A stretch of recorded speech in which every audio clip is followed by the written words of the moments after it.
Hey everyone, welcome to Area 616 and to my spoilers discussion for The Punisher. I've already released my spoiler-free official review of The Punisher Season 1, and as always, I'm going to talk spoilers for it here. Today, I wanted to talk about Billy Russo, Rollins, and just some various plot points throughout, as well as perhaps some Season 2 predictions. So, as soon as I heard that Billy Russo was in The Punisher, I just knew he had to end up with a messed up face, like in the comics. And although there was a brief period at the end when I was worried they were just going to kill him off without that element, they actually did give him his famous face scars and went even further, setting him up as the main villain of Season 2 of The Punisher. At the end, they revealed that Russo is still alive and in the hospital, but in a comatose state with it quite possible he'll never wake up again. Though of course, we know he will.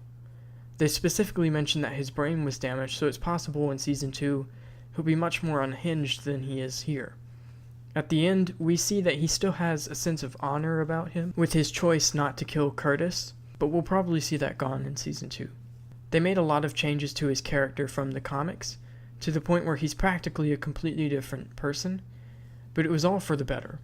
In the comics, Russo is quite simply a crime boss who just happened to cross paths with the Punisher, who smashed his face through a window, leaving him with a fiery hatred for Frank. Here, he served alongside Frank, and the two of them are like brothers, and have known each other for years.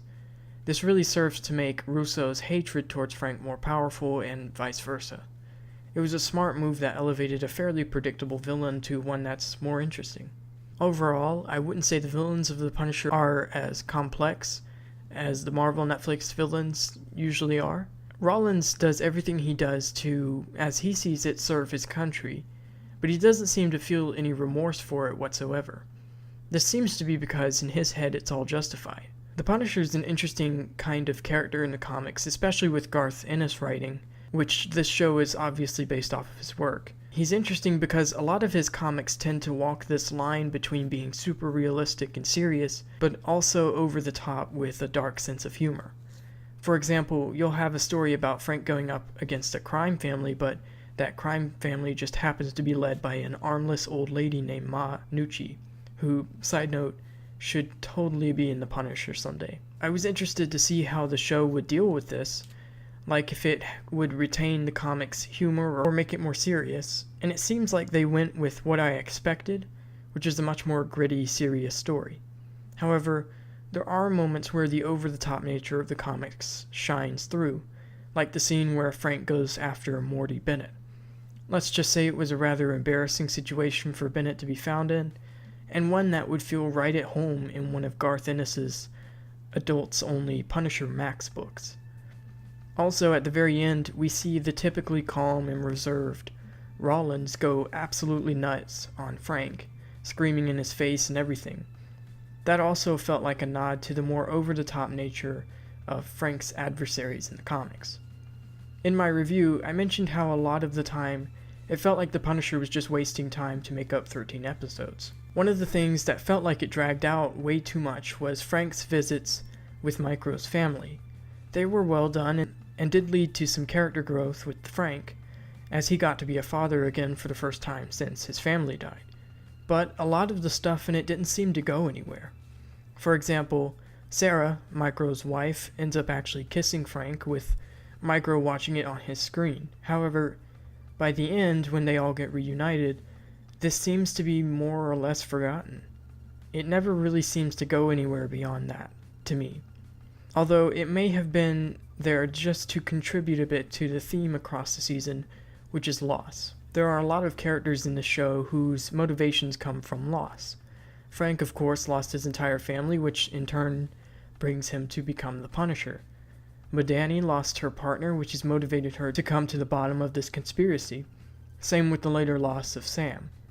Lewis has lost his sense of purpose, with him serving years in the military and then coming home only to be, as he sees it, forgotten. Even Micro's family all deal with the loss of David, not knowing he's alive. His daughter becomes a bit of a control freak who gets attached to Pete, aka Frank, and her son becomes angry and standoffish. Interestingly, most of these characters respond to their losses with violence and a disregard for order. Frank becomes the Punisher, Madani begins to bypass policy, Lewis starts bombing innocent people, and even Micro's son, Zack, hits his sister and steals his neighbor's skateboard, with his mother finding a knife in his backpack and becoming worried he's planning to hurt someone.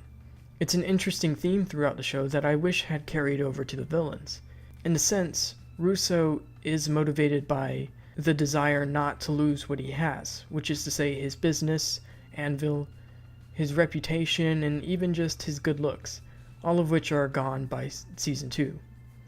However, I would have really loved it if Rollins had in some way been motivated by some kind of loss, like if that was why he's so morally gray. Instead, unless I missed something, we don't really know what motivates him. We know he's doing this because he thinks it's for the better of the country and all that, but just how did he get to that point where he was willing to disregard what's right for what he sees as security? It would have been interesting if some kind of loss had motivated that. The closest thing he has to a loss is Frank messes up his eye, which is probably why he goes nuts on him at the end. Okay, so Season 2 predictions. Obviously Billy Russo's gonna come back, and Frank's gonna have to suit up as the Punisher again to stop him. I think Russo might turn to more of a life of crime, really becoming Jigsaw. He might try to become a kingpin of sorts, and maybe work with some kind of crime family.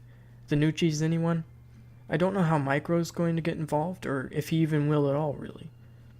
Also, I think moving forward, they're going to find some kind of way to make Frank go after crime in general, as opposed to just people who, in some way, killed his family.